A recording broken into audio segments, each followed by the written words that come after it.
Bonjour à tous, j'espère que vous allez bien. Allez, on se retrouve pour une petite vidéo sur le tour du potager en ce mi-septembre. On est le 14 septembre, donc vous verrez cette vidéo demain, dimanche, le 15 septembre. On fait un petit tour du potager. Cette année ne ressemble pas à l'année dernière. Vous avez vu, l'année dernière, on pouvait avoir des légumes bien plus tard encore. En octobre, on avait encore une récolte abondante de tomates. Cette année, un coup de fraîcheur, un coup de descente froide là, du pôle. Ça fait bizarre cette année parce que le matin, on avait 5-8 degrés. Donc l'après-midi, tout juste 15 degrés, 15 à 18 degrés. Donc c'est vraiment très frais pour la saison. Mais à partir de la semaine prochaine, ils veulent de nouveau un peu plus doux, aux alentours des 20 à 24 degrés en Alsace. Donc pourvu que ça dure un peu plus longtemps, on va espérer. En tout cas, cette année, ce n'est pas l'été indien. Mais mine de rien, on est en fin de saison et on a encore un petit peu de légumes dans le potager. On va également voir les légumes que j'avais semés au mois d'août pour la fin de saison, notamment les concombres, les courgettes. Est-ce que ça a donné ou pas? On va voir ça dans cette vidéo. On fait le tour du potager, de la serre, de l'extérieur, enfin des deux serres, on va voir tout ça. Allez, je vous emmène avec moi. On commence bien sûr par la première serre. Alors, est-ce qu'on a quelque chose cette année? Eh oui, des courgettes. Souvenez-vous, j'ai encore semé des courgettes en août. Et ben voilà, regardez les courgettes de fin de saison. Et oui, c'est les petites boules. Alors, je crois que c'est les Lunéor, il me semble, la variété. Donc voilà, on a encore des petites courgettes là, des petites rondes. Regardez comme elles sont mignonnes comme tout. Voilà, des petites courgettes. Vous voyez, il y en a partout. Et voilà, des petites courgettes de fin de saison. Ensuite, ici, on a les concombres. Les concombres, aïe, aïe, aïe, aïe, aïe. Eh ben, ils sont un petit peu malades. Cette année, il fait trop humide, trop frais. Et donc, un peu plus de maladies. Bon, on va voir si on va réussir à avoir quand même quelques concombres. C'est quand même un peu craignos. Il y a des fleurs, maintenant, est-ce qu'ils vont donner? Peut-être avec un peu de chance, mais on voit que quand même c'est pas mal malade, même les courgettes, il y a de l'oïdium dessus, c'est pas grave, je vais récolter quelques courgettes, ça fera l'affaire, et puis toutes les feuilles ne sont pas atteintes, donc je vais couper simplement les feuilles atteintes et laisser les belles feuilles. Mais comme c'est un jeune plant vigoureux, vous voyez, il refait des nouvelles feuilles, il se bat parce que c'est un jeune plant, donc lui il peut encore réussir à tenir un bon mois sans aucun problème, même s'il a de l'oïdium, puisqu'il va faire encore des jeunes pousses, tout simplement. Voilà cette partie. Allez, on va commencer par ici. Des tomates, on en a encore quelques-unes. Dur de les rougir, parce que le temps est trop frais, donc il faut de la chaleur pour les tomates. Bon, sinon elles ont bien monté, mais un peu compliqué cette année. Donc là, on a encore des tomates. Voilà, on a encore quelques tomates dans la serre. Mine de rien, de l'autre côté, on ira voir tout à l'heure, là. Donc là, on a de la tomate encore qui monte là derrière, voilà, jusqu'en haut. Alors celle-ci, je ne sais pas si ça va, ça m'étonnerait réussir, mais on a encore un petit peu de tomate. Là, cœur de bœuf, là, on en a encore une belle flopée. Bon, je vais les laisser parce que, mine de rien, ils veulent encore un peu de douceur la semaine prochaine. Donc là, j'ai encore 1, 2, 3, 4, 5, 6, 7, 8, 10 cœurs de bœuf là dans le petit paquet, écoutez, tant mieux. Ensuite, les carottes ici, ils reverdissent de nouveau un petit peu, comme je vous avais expliqué. Mais je pense que l'année prochaine, je ne les mettrai plus en serre. Je pense que les carottes en serre, c'est peut-être moins bon. Il fait peut-être trop chaud en serre, ou bref, les conditions ne sont peut-être pas idéales pour la carotte en serre. Donc je vais les faire l'année prochaine vraiment en extérieur. On verra certainement une nette différence. Ensuite, ici, on a encore du beau basilic, très très beau d'ailleurs. D'ailleurs, on a encore des petites abeilles qui s'amusent à butiner, tant mieux. Elles ont de quoi se nourrir. Là, il y en a une petite là, vous la voyez? Et hop, voilà, et là aussi. Et voilà, les butineurs. Ensuite, on a les fraisiers. Les fraisiers, c'est dommage, c'est des beaux fraisiers, mais qui ont subi l'oïdium du fraisier cette année. Donc, je n'ai pas récolté tant que ça, puisqu'elles pourrissent, vous voyez, regardez. Elles pourrissent. Et ça pourrit, bon, on verra l'année prochaine. J'ai un abonné qui m'a dit c'est peut-être la bâche. Et apparemment, les fraisiers seraient peut-être plus sensibles à la bâche. Je ne sais pas si c'est vraiment la bâche ou si c'est...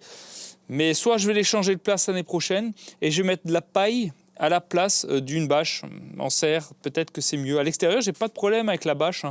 Mais en serre, peut-être qu'ils n'aiment pas ça finalement. On ne sait pas. Aubergines, aubergines, encore là, je ne les ai même pas cueillies là, regardez les belles aubergines encore ici, donc on a encore de l'aubergine, là en bas il y a de l'aubergine, donc voilà. Sinon au niveau de la vigne, ben, elle est belle, mais sauf que vous allez voir un truc, ben, j'ai ce problème avec la vigne, c'est-à-dire que toutes les grappes n'arrivent pas à devenir rouges en même temps.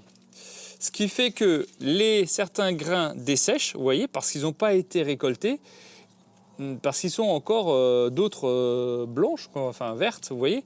Et donc du coup, je ne sais pas si c'est cette variété, s'il a un problème, cette vigne-là, parce que sinon moi j'ai des beaux grains, mais je ne peux pas trop les consommer. Enfin, il faudrait que je vienne à chaque fois et que, vous voyez, je picore, je récupère à chaque fois un grain de temps en temps pour me nourrir, mais moi ça m'embête. Je préfère cueillir une grappe en entière. Donc je me pose la question si l'année prochaine je ne mettrai pas plutôt un blanc à la place d'un rouge qui même s'il y a quelques grains qui ne sont pas complètement jaunes, hein, avec un blanc, ils sont quand même relativement sucrés. Et là, vous ne pouvez pas le manger. Si c'est blanc comme ça, enfin vert, on va dire, ben là, vous ne pouvez pas le manger parce que c'est vraiment pas sucré du tout. Bon, allez, on continue. Mais sinon, il est bon, hein. Il est bon. Là, on a les céleris. Alors, attends, je vais vous mettre sur le côté. Donc là, voilà, les céleris, ils poussent. Alors, comme d'habitude, moi, j'ai pas la chance d'avoir des gros céleris, hein. C'est des céleris de taille petite, moyenne, hein. Bon, ils ont encore au moins un bon mois, hein. On va les laisser dedans. Là, les haricots, je vais les jeter. Voilà, parce que ça ne donne plus rien. Maintenant, je vais tout bazarder. Ici, souvenez-vous, on avait les pommes de terre, hein, toute cette rangée. Donc, j'ai fait à peu près 18 à 20 kg de pommes de terre, hein, sur cette rangée. Donc, c'est pas mal. Ensuite, ici, on a les butternuts qui partent d'ici et qui va jusqu'à derrière la serre. Et là, on a de la butternut, hein. Franchement, pouf. Regardez-moi ce calibre. Regardez mon pied. Alors, et je fais du 44, les amis, hein. Donc, vous voyez la taille du butternut, hein. C'est un truc de dingue. Donc voilà, là encore du beau butternut. Enfin bref, il y en a partout. J'ai encore quelques courgettes au fond. Regardez là-bas. Là-bas, il y a des courgettes, il y a des butternuts là-bas encore. J'ai des butternuts même chez le voisin, ça pousse tellement. J'en ai là, j'en ai là, j'en ai un gros là aussi en bas. Bref, et ça, c'est qu'un pied, hein. Mais je sais pas, il doit faire 20 mètres le truc. Non, sans déconner, il fait 20 mètres. Hein. Bon, ben on continue. Ensuite, on arrive à la serre à melon. Là, je vais tout enlever, hein, ce week-end, c'est-à-dire demain, je vais faire du jardinage. Je vais préparer ma vidéo où je vais faire mes semis de mâche dedans. Vous voyez comme c'est dense dedans, le melon. Ben, j'ai plus taillé, j'ai plus rien fait. Et pourtant, j'ai encore quelques melons qui sont venus là. Mais bon, je vais les bazarder parce qu'ils n'auront pas de goût. Moi, j'ai l'habitude, je le sais. Donc, ces melons, je pourrais les laisser. Hein, d'ici 2 semaines, ils devraient devenir bons, mûrs. Mais alors, je vais perdre du temps sur mes semis de mâche. Donc, ça va... voilà, je peux perdre un peu de temps. Et je sais pertinemment, enfin, je pense, à mon avis, que ces melons n'auront plus de goût. Mais j'en ai, hein, j'en ai là-bas. Regardez, on peut rentrer dedans. Hein. J'en ai ici. J'en ai ici. Moi, je pensais qu'il allait crever, quoi. Mais non, ben là, j'en ai ici. Bref, il s'est vraiment remis partout, là. Mais d'ailleurs, il est coincé dans le grillage. Ouais. Bref, j'en ai un peu partout. Mais je doute fort qu'il soit très bon. Donc, dites-moi en commentaire. Allez, qu'est-ce que je fais? J'arrache tout ou j'attends et je laisse encore mûrir les melons? Allez, on lance le pari. Vous pensez que je les laisse encore? Il faut 2 semaines, hein, pour qu'ils soient mûrs. Hein, donc environ 2 semaines. Bon, on va voir. J'attends vos réactions. Ensuite, ici, on a le butternut, hein, qui est encore ici. Là, il me fait encore... Là, même là encore, il fait encore un petit butternut. Bref, il est un truc de folie, ce butternut. Ici, on a... Ah, attendez, je vous montre ici. Vous savez, j'ai fait des petites semis de salade, là. Bah là, il pousse, hein.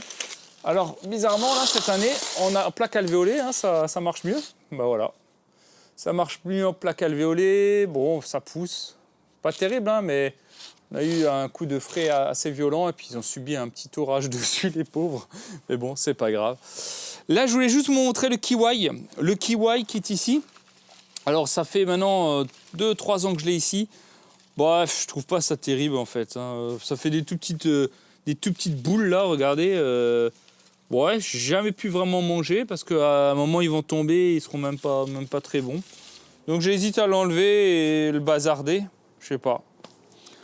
Ensuite, ici on a les tomates. Le côté des tomates, bah, on en a encore quelques-unes, hein. Vous voyez que c'est encore un peu rouge. Mais bon, ça va. Je pense plus que ça va rougir encore. Les petites là, les petits calibres, je pense pas. Ceux-là, oui, les tomates cerises, là, les black cherry par exemple, celles-ci. On en a, hein, on en a ici, on en a là, on en a ici. Bref, on en a partout. Là encore, des black cherry, des grappes et encore des grappes. Bon, ça, il n'y a pas de problème. On a encore des tomates, hein, des belles tomates encore ici qui commencent. Mais bon, c'est vraiment fin de saison, hein. Là, il y en a encore, là, il y en a encore. Quelques tomates, mais vraiment, c'est vraiment la fin de saison. Voilà. Bon, on va les laisser mûrir encore. La semaine prochaine, ils veulent encore doux de nouveau. Au niveau des fruitiers, les poiriers sont là. Les poiriers, ben, hop, beaucoup tombent, hein, aussi à cause de l'humidité. Hein. Beaucoup tombent, c'est vraiment dommage. Donc, mais bon, j'ai encore quelques poires qu'on essaie de récolter de temps en temps. Donc voilà pour les poiriers. Le potager en balcon ou terrasse, ben, on a encore de l'aubergine. Hein. On a de l'aubergine, quelques tomates, romains encore qui traînent. Bon, rien d'extraordinaire. Là, vous voyez, là, en extérieur, les fraisiers, ils sont pas malades du tout, hein, vous voyez. Et on peut récolter avec des remontants, manger des fraisiers des fraises jusqu'en octobre, hein, sans aucun problème. Hein. Là, j'en ai, là, elle est bonne ou elle est... Ouais, elle s'est fait bouffer par une limace. Voilà, on continue un petit peu. Dernière partie, c'est ici, les potirons. On fera une vidéo, hein, pour la cueillette des potirons. D'ailleurs, regardez ce potiron et dites-moi, à votre avis, combien pèse-t-il ce potiron? Voilà, à votre avis, dites-moi, on fera la pesée ensemble. Voilà. Bon, ben écoutez, sur ce, moi je vous souhaite une bonne continuation au potager.